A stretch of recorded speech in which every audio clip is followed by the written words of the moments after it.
Hey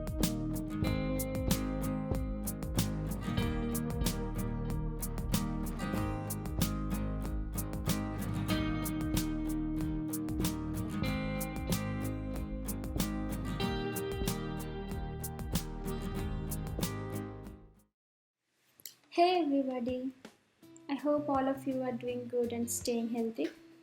I'm Pritha, welcome back to my channel. Today I have with me one of my favorite lenses from the film era. It's a telephoto zoom lens, 70 to 210 mm focal length. It has a constant maximum aperture of f3.9. Your focus point remains the same at every focal length. Suppose your subject is too small and you want to zoom into your subject and set your focus, and you zoom out and your focus will be the same. So you don't have to change your focus point. That's the best part of this lens. It has aperture range of 3.9 to f32.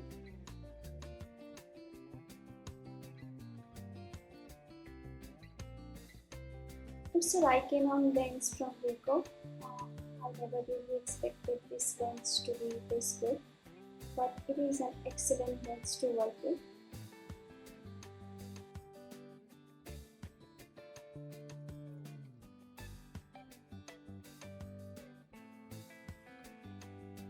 Let's look at the pictures I have taken with this lens.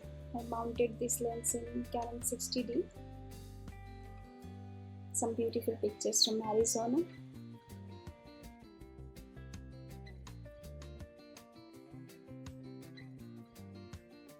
I have not tried macro much with this lens, but as you can see, it can give you some good result.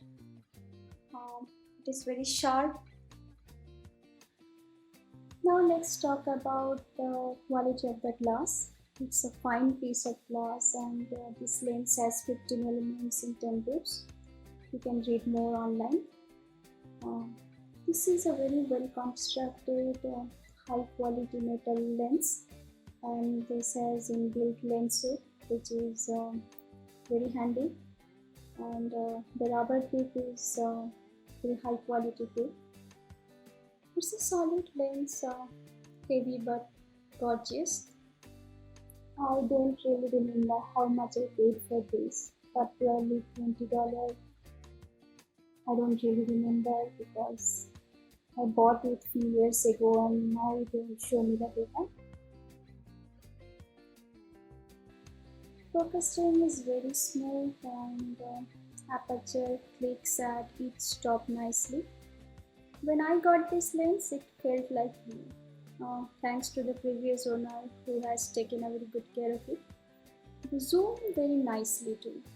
I mean, it's very smooth. I usually look for three things when I'm buying vintage lenses. The first is how the color rendition is and how the contrast is. And second is bokeh, and how the sharpness is overall. It is very sharp at 210 mm too. I haven't added any sharpness here, just change some color settings, that's all. Now let's talk about the mount. It has Pentax K mount, and the type is bayonet type. And now how do you know the bayonet type? You will see three tabs as I'm showing it. Now let's talk about the aperture blades. You can see it has 8 rounded aperture blades. That means you get that round shaped bokeh, and the bokeh will be very buttery smooth. One more thing, you may have noticed that I have not added any aperture value, as when you mount these older lenses in your modern DSLR or mirrorless cameras, they don't actually record the aperture value. You just have to remember it. You can see the pictures and how the bokeh look like.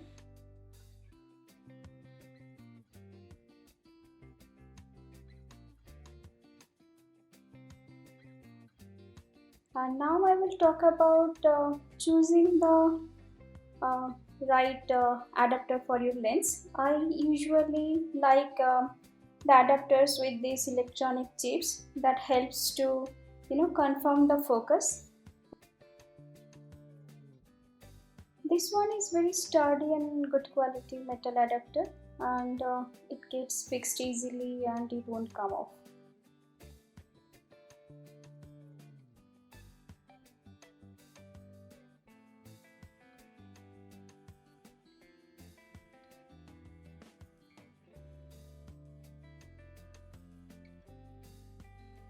One more good thing about this lens is it has a 58 mm filter thread which is easily available.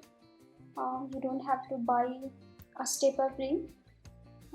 If you have a kit lens, mostly kit lenses have a 58 mm filter thread, and if you have an existing filter you can use that. You will understand the color contrast of this lens better when you look at this picture. I just made some changes in Lightroom. No sharpness added. If I have to talk about the cons now, well, there are not many. Though there is no weather sealing gasket, but that's okay. It serves the purpose for me. It's very well constructed lens and it feels very nice. Just the thing, it's pretty heavy. Like if you are shooting videos handholding, then you get the shaky footages, like you can see it here. I think this lens has good potential for video work because of this constant aperture at every focal length. You can use any kind of camera gimbals or tripod to stabilize the footage. There is probably nothing that I don't like about this lens except this doesn't work on full frame camera body. You can see the RIKOH pin here. I'm trying to show it to you. When I was looking for the reason online why it doesn't work on full frame DSLRs, then I found out that this is the pin that jams on DSLR bodies and you can remove it, but I didn't try to. Though it worked totally fine on crop sensor camera body, as you can see, I have taken out the pictures with my Canon 60D that time. Thank you all for watching this video. I hope you found these informations useful. I hope to see you in my next video. So long, please stay healthy and take care of yourself.